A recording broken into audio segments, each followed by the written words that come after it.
ফাংশনের এই ম্যাথটা যারা বুঝো না একটু ভালো করে ফলো করো। খুবই সহজ ম্যাথ। দেওয়া আছে যেটা লিখবা। f of x ইকুয়াল দেওয়া আছে হচ্ছে 3x মাইনাস 4 আর এখানে 5x মাইনাস 8। ভাই একটু বেসিক ভালো না থাকলে আসলে ম্যাথগুলো তোমরা পারবা না।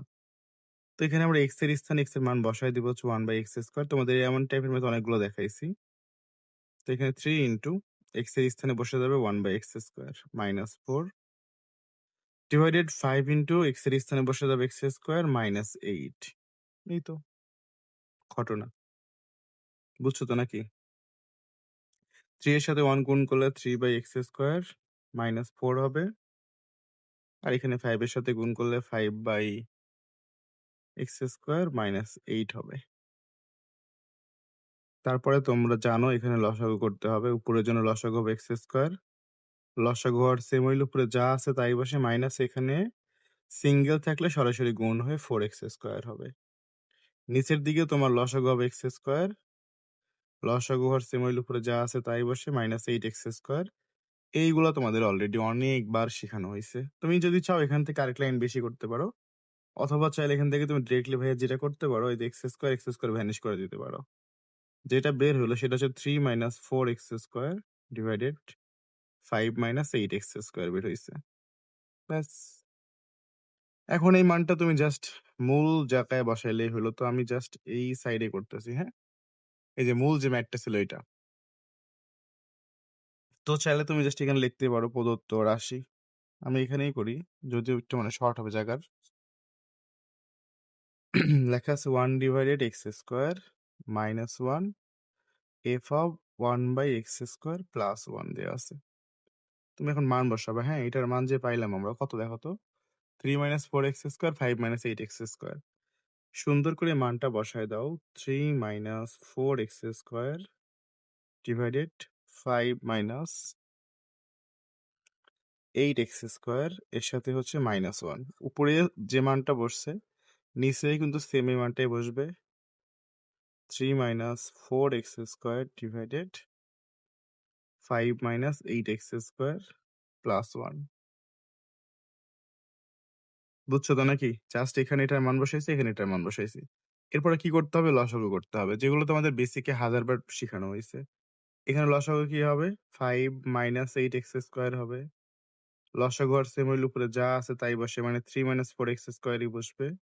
আর এখানে মাইনাস 1 দিয়ে তোমার এই যে লসাগুটারে গুণ করতে হবে। কারণ একক সংখ্যা থাকলে সেই সংখ্যা দ্বারা লসাগু গুণ হয়। তো -1 দ্বারা যদি গুণ করো, তুমি নরমালি ভাবো এর সামনে মাইনাস, 5 এর সামনে প্লাস, এর সামনে মাইনাস, 5 এর সামনে প্লাস, তাহলে প্লাসে মাইনাসে মাইনাস।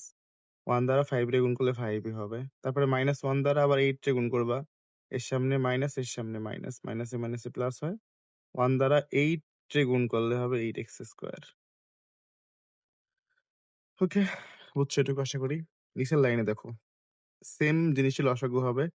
5 মাইনাস 8x² হবে। লসাগু আর সেম এর উপরে যা আছে তাই বসে। এবার +1 দ্বারা গুণ করলে এখানে যা আছে তাই বসে যাবে। তো এর সামনে প্লাস, এর সামনে প্লাস, প্লাসে প্লাসে প্লাস, 5 দ্বারা 1 রে গুণ করলে 5 ই হবে। প্লাসে মাইনাসে মাইনাস 8x² ই হবে। বুঝার কথা এগুলা। তো এখন ভাই জাস্ট এটা কাটা যায় তোমরা জানো। মনে, মনে কাটা দিবা, জাস্ট দেখাইতে হবে না। এখন তুমি দেখো তো এখানে কত হবে আসলে ঘটনা। এই যে তুমি চাইলে x² আগে লিখতে পারো। 8x² থেকে যদি 4x² বিয়োগ করো, 8x² থেকে 4x² বিয়োগ হবে। কারণ এটা প্লাস এটা মাইনাস। তাহলে কত হবে বলো তো? 4x² হবে। এবং দেখো ভাইয়া, না ফাইনালি বুঝো বিষয়টা। -5 থেকে 3 যদি বাদ দাও, তাহলে -5 থেকে 3 বাদ দিলে কত হবে বলো তো? -2 হবে। আর এখানে তুমি যোগ বিয়োগ করো, দেখো কত হয়। 5 3 কত হয়? 8 হয়, মাইনাস 8 4 কত হয়? 12x² হয়। দেখো এটাও মাইনাস, এটাও মাইনাস, এটা x², এটা x²। মাইনাসে মাইনাসে প্লাস হয়। প্লাস হইলে কিন্তু প্লাস লেখা যাবে না। ২ টার মাঝখানে যেটা বড় সংখ্যা সেটা চিহ্ন লিখবা। ৮ 4 12x² হবে। এটাই হচ্ছে অ্যান্সার। তুমি যদি চাও এখানে একটু কমন নিতে পারো। না নিলে কোনো সমস্যা নেই।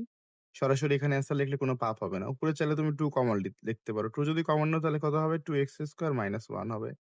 নিচেও তুমি চাইলে কত কমন নিতে পারো বলো তো এখান থেকে? 2 ই কমন নিতে পারো। আচ্ছা, তুমি জাস্ট এখানে 2 কমন নাও, সমস্যা নেই। উপরে নিচে সেম করার জন্য 2 কমন নাও। যদি 2 কমন নাও তাহলে কত হবে? 4 মাইনাস কত হবে বলো তো? 6x²। এখন চাইলে 2 টু ক্যানসেল দিয়ে তুমি জাস্ট এটা ক্যানসেল লিখতে পারো। তুমি যদি এখানে অ্যান্সার লিখে দাও মার্ক পাবা, কোনো সমস্যা নাই। এটাও সঠিক, এটাও সঠিক। এই তো এইটাই হচ্ছে তোমার এই ম্যাথের অ্যান্সার। তো আমি আশা করি তোমরা পুরা ম্যাথটা একদমই ক্লিয়ারলি বুঝে গেছো। আর যদি কারো সমস্যা থাকে বুঝতে সেটা আমাকে দয়া করে বলিও।